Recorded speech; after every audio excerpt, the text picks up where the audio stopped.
สำเนื้อเป็นน้วยแก่ดวงประเสริฐเมืองลาวเทนาเลี้ยวเบิ้งหงหงเสอทั่วแดนดินดาปวงประสาเศร้าเสือดีเจอสมเสือยิ้มแน่เสียงไซโยคึกคืนดิน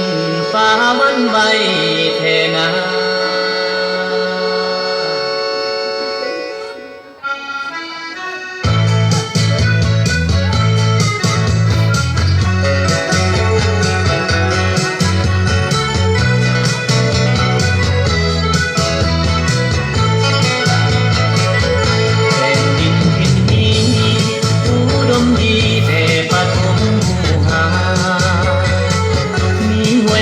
ลำธารนำมาใส่ไหลผ่านหินงามยามตะเวนคอยคำแม่น้ำซ้ำแสนงามเทนามาบัดนี้ซ้ำเนื้อยิ่งงามสง่าสืบมนต์เสือหันตารักษาแผ่นดินซ้ำสวยสุขให้สัตว์ลาวได้อยู่สุขสันต์แผ่นดินที่นี้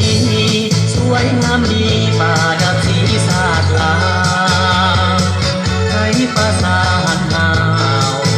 เข้าไปอย่างสง่าราศีเพื่อสัตว์ลาวเฮาดี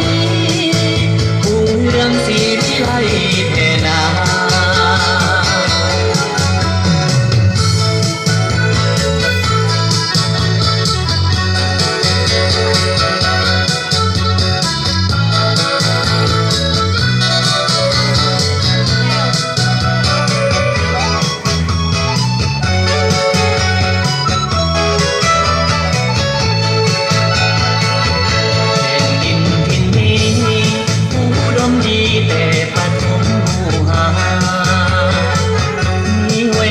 ลำธาร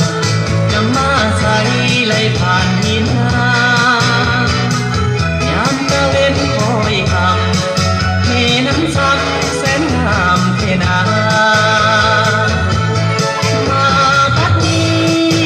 ซ้ำเนื้อยิ่งงามสง่าสืบมนต์เสือหันตารักษาแผ่นดินซ้ำสวยสุขให้สัตว์ลาวได้อยู่สุขสันต์แผ่นดินที่นี้สวยงามดีป่าดับสีสาดลา